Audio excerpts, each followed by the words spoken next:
A lot of people have taken shots at you, and you always come out the winner.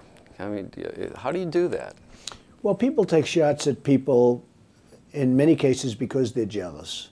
Usually, if they don't respect a person, they don't take shots because nobody cares. They don't care, nobody else cares. So I always view it as a badge of courage, a badge of honor.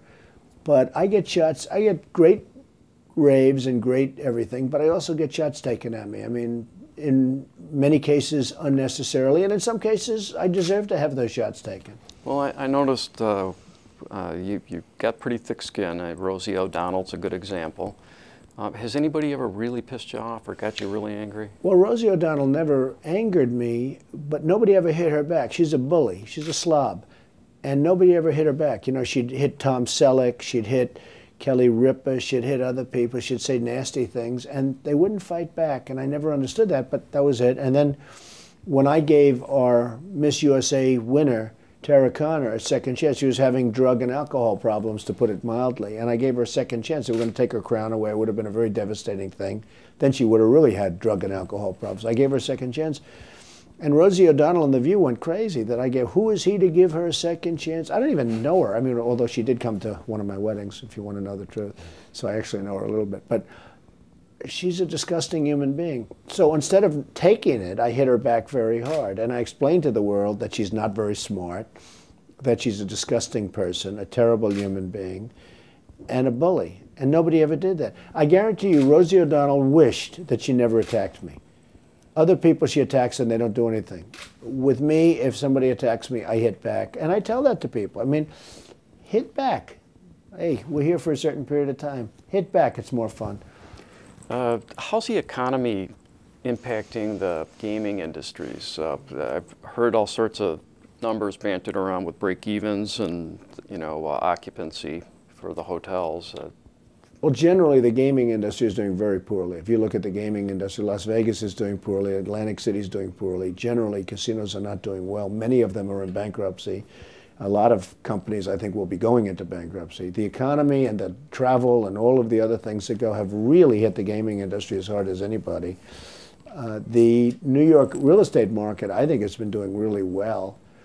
It's the most underrated market. It's always been a good market, but people don't realize how well it's doing. I mean, it's doing very well. Office, 40 Wall Street, I own buildings in New York, and they just seem to be doing very well. I don't read bad stories about New York, but I don't read the really good stories. But New York real estate, I think, is doing very well. But when you look at the Wynns, the Adelsons, the Trumps, how do you control the variable costs, you know, associated with variable business? You know, if there is this downturn going on in both East and West in gaming, I know the New York real estate relative is doing very, very well, but these gaming, you know, I mean, you have the president coming on telling people don't go to Vegas. And well, that was a killer. I mean, that was a killer. And the people in Las Vegas were not thrilled, especially the mayor, who's a great guy, actually. But that was a tough one. But you do have the casinos just buttoning up. The business is not there, and it might not be there for a while, but eventually it'll come back. At some point it'll come back. But it was pretty tough when the president said, you know, essentially, you're not supposed to be in Las Vegas. That was not very nice. Have you ever thought about running for any office? Well, they wanted me to over the years, and they want me to right now, but I just love what I'm doing so much, Jeff. I enjoy it. It's creative. It's wonderful. I'm buying a lot of assets right now. We're in a buying mood because, I don't know, maybe in 5 years you'll interview me and you'll say, you made a mistake, you should have waited, and maybe I should have. I don't know, because the world seems like it's going to hell.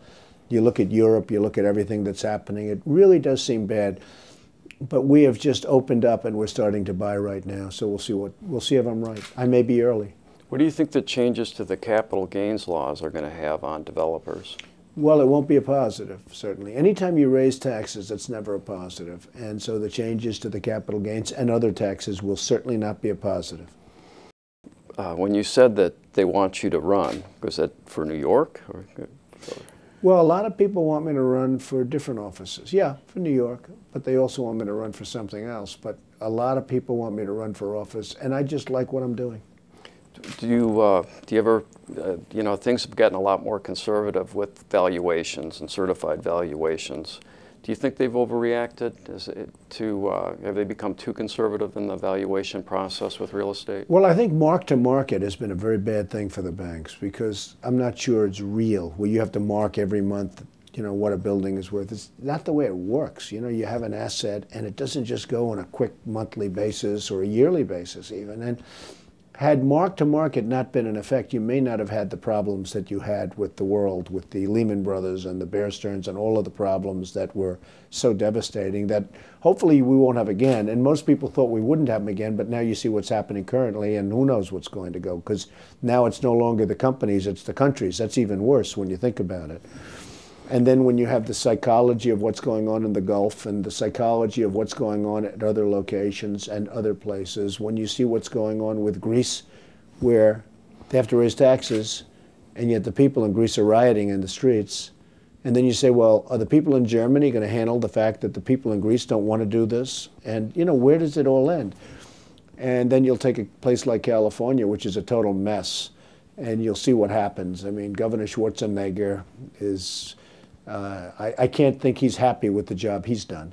So, you know, you look at what's going on, and it's very, very sad. It's very, very sad. Do you think Meg has a chance?